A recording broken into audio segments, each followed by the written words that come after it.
Hello, hi friends, hi girl friends, అందరికీ నమస్తే. ఎట్లా ఉన్నారు భయ్యా? అందరు బాగున్నారా? బాగుండాలని కోరుకుంటే ఆ దేవుడితో మీ అందరు మనం బాగుంటేనే అక్కడ మొత్తం మన ఫ్యామిలీస్ బాగుంటాయి. సో ఫ్రెండ్స్, ఇలా ముచ్చట ఏంటంటే ఇక్కడ రావాలని ఒకటి ఇద్దరు ముగ్గురు కామెంట్ చేసింది నాకు. అరే అన్న, ఫస్ట్ వీడియోలో అయిందన్నా నువ్వు బయట దేశం రాకూడదు అన్న అన్నావు కదా అని అంటే, నేనన్నా రైట్, ఓకే అన్న. సో నేనన్నా ఇప్పుడు కూడా అంటున్నా భయ్య, గల్ఫ్ రావద్దని నేను ఎప్పుడు అనలే. ఎందుకంటే ఒక్కడికి 100 సార్లు ఆలోచించారు. 2 సార్లు కాదా భయ్య, ఒక్కడికి 100 సార్లు రండ్రి. మనం ఎవరైనా ఏమనుకుంటామంటే, ఏదో చేస్తా, నేను ఆడిగిపోయినాక ఏదన్నా చేస్తా అంటే మీరు ఖచ్చితంగా ఏం చెయ్యలేం భయ్య. ఎందుకంటే ఈడొక రూల్స్ రెగ్యులేషన్స్ ఉంటాయి. మనకు ఒక ఈ వర్క్ మీద వచ్చినామంటే ఇదే వర్క్ చేయాలా తప్ప వేరే వర్క్ చేయరాదు, చేయకూడదు కూడా. ఎందుకంటే బికాస్ ఇల్లీగల్. అయితే ఎన్నో ఆశలతో వస్తాం భయ్య, నేను అది చేస్తా ఆ తెగింపు ఉండాలి, మంచిది. కానీ ఆ తెగింపు ఇక్కడికి రాకముందు అక్కడనే మంచిది మనకు. ఇది నేను అనేది ఫస్ట్ ఆఫ్ ఆల్. ఇకపోతే అయినా కూడా రావాలి అనుకుంటే కనుక రండి, ఓకే, నో ప్రాబ్లం, దీంట్లో ఏముంది భయ్య. కానీ ఒకటికి 2 సార్లు ఆలోచించండి. ఇకపోతే ఒట్టుటిగా రాకుండా ఆల్తు ఫాల్తు పనులల్లా, లేబర్లల్లా, ఇండ్లా ఏదో ఒక హునర్ నేరండి భయ్య.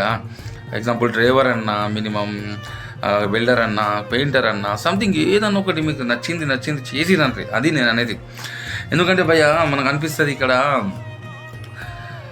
ఏదో చేద్దాం అనిపిస్తుంది, ఏమో చేద్దాం అనిపోయినాక అనిపిస్తుంది. చేయాలంటే ఏముండదు భయ్య. ఇక్కడ ఎవడైతే కసితో వస్తాడో చేద్దామని, వాడు ఎంత కసితో వచ్చిన వాడికి అదృష్టం సాతి. అది ఒకటి. ఏది నాతో ఏది కాదురా భయ్ అన్నోడికేమో అదృష్టం మరీ సాధిస్తా, కానీ వాడు ఏం చెయ్యలేడు. కాబట్టి ఎంత చేసినా ఏం చేసినా నాకు అనిపిస్తుంది అన్న, ప్లీజ్ రండి, గల్ఫ్కి తప్పు లేదు భయ్య. కానీ ఒక్కడికి 2 సార్లు ఆలోచించుర్రి. మంచిగా ఏదైనా నేర్సి రండి. మళ్ళీ అది కూడా కంపెనీలని ఎక్కువ శాతం వచ్చే ప్రయత్నం చేయండి. అది చాలా మంచిది అనిపిస్తుంది నాకు. ఓకేనా భయ్య? నేను అనేది ఇంతే. ఎందుకంటే ఎవరు రావద్దు భయ్య, అంటే రావాలా తప్పది, కానీ ఎవరు వచ్చి బాధపడద్దు. అది నాకు అంటే అందరు రావాలా, మంచిగా కష్టపడాలా, చేయాలా, అది మంచిది, చాలా మంచిది. కానీ కాకపోతే తెలని ఆగమాగం వచ్చి ఇలా తల్లిదండ్రులు గొడవ పెట్టుకొని, నేను పోతా, అది చేస్తా అని అడిగిపోయినాక ఏదో చేస్తా అని ఏదో ఇట్లా వచ్చాడు. పెద్ద కథ ఏం కాదు భయ్య, చేస్తాం. కానీ వచ్చి బాధపడేందుకు ఏదన్నా ఒకటి. నేను చాలా మంది చూస్తా భయ్య, ఎందుకంటే నేను డ్రైవర్ని కదా. మస్తు మంది కలుస్తారు, అన్న ఈ పని అని ఆ పని అని ఈ పనికి వచ్చినాం, ఇట్లా సంథింగ్ ఆ పని తెచ్చుకు ఈ పనిలో పెట్టేసిండు. అయితే నేను అనేది ఏంటంటే, ఒక ఇంటర్వ్యూ తోటి ఒక్కడు బరాబర్ ఏజెంట్ని పట్టుకొని ఆ తరఫున అట్లా మంచిగా ఓకే పర్లేదు ఉండి అంతే ఓకే. మళ్ళీ ఇక్కడ ఉన్నోడు ఎవరైతే ఉంటారో, మీ మనుషులు కానీ, మీ దోస్తులు కానీ, మీ ఫ్రెండ్స్ ఎవరైనా కానీ, వాళ్ళని కాంటాక్ట్ చేయరు. మరి ఫలానా కంపెనీ ఫలానాట మరి మంచిదా కాదా కొంచెం ఎంక్వైరీ చేయమని చెప్పండి. అది చాలా మంచిది భయ్య.